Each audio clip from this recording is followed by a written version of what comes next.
السلام عليكم ورحمة الله تعالى وبركاته. اللهم صل وسلم وزد وبارك على الحبيب المصطفى وعلى آله وصحبه أجمعين. حبايبي واخواتي في كل مكان، عاملين ايه؟ يا رب دايما تكونوا بخير. يا ريت لو مشتركتوش في القناة تشتركوا وتفعلوا زر الجرس، ويا ريت لايكات كتير جدا جدا على الفيديو ده. ونقول مع بعض أسعار الكتاكيت والبط والرومي والسمان. مبدئيا كده معانا أسعار الكتكوت الأبيض، واللي عامل النهارده الكتكوت الابيض الشركات عامل 38 جنيه. معانا كمان الكتكوت الساسو الشيفر.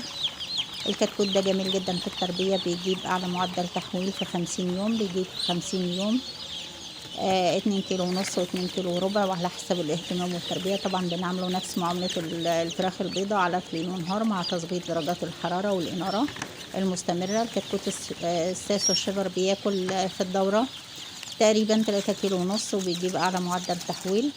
الساسو الشيفر جه الاول واللي عامل النهارده 20 جنيه. معانا كمان الكتكوت الهجين العالي، هو كمان عامل 20 جنيه، وده برضو بيجيب اعلى معدل في التحويل، بس طبعا مع الاهتمام والرعايه وتظبيط درجات الحراره، لان في الوقت الحالي درجات الحراره مش مستقره وممكن تضر الكتاكيت معانا.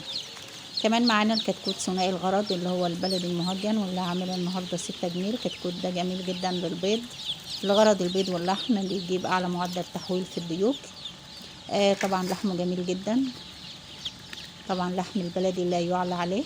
الكتاكيت منه اللي هي البرابر بتجيب اعلى معدل في البيض البلدي طبعا. قلنا واللي عامل سعره النهارده البلدي المهجن 6 جنيه.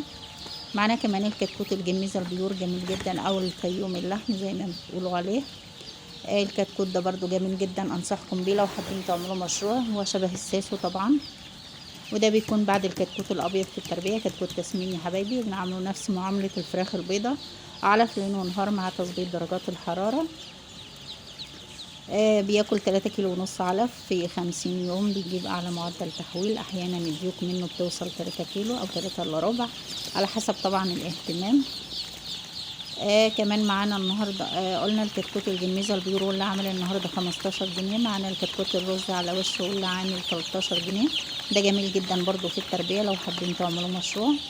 الكتكوت بياكل 3 كيلو ونص، وبيحول في 50 يوم 2 كيلو ونص و3 كيلو، على حسب طبعا الاهتمام والرعايه وتظبيط درجات الحراره زي ما قلت لكم. قلنا الكتكوت الرز على وشه، واللي عامل النهارده 13 جنيه. بالنسبه للبط انواعه واسعاره، معانا البط البغال، بطه جميله جدا في التربيه، دورتها بتبقى 80 يوم. البطه بتوصل 4 كيلو 5 كيلو في 80 يوم، مع الاهتمام طبعا وتظبيط درجات الحراره. واللي عامل سعره النهارده البط البغال عامل سعره 40 جنيه. معانا كمان البط المولر، بيكون من البط البغال لكنه شبه البط السوداني، واللي عامل النهارده 40 جنيه.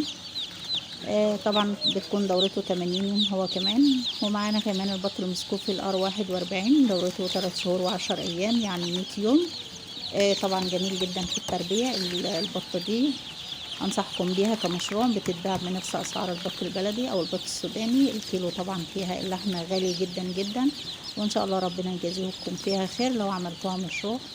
مع طبعا نصيحه مني للبط عموما، بعد عمر الشهر نضيف نسبه فول، كسر فول تدريجيا لحد عمر الذبح، هتلاقوا اعلى معدل تحويل ما شاء الله، وطعم جميل جدا. البط المسكوفي الار 41، واللي عامل النهارده 52 جنيه.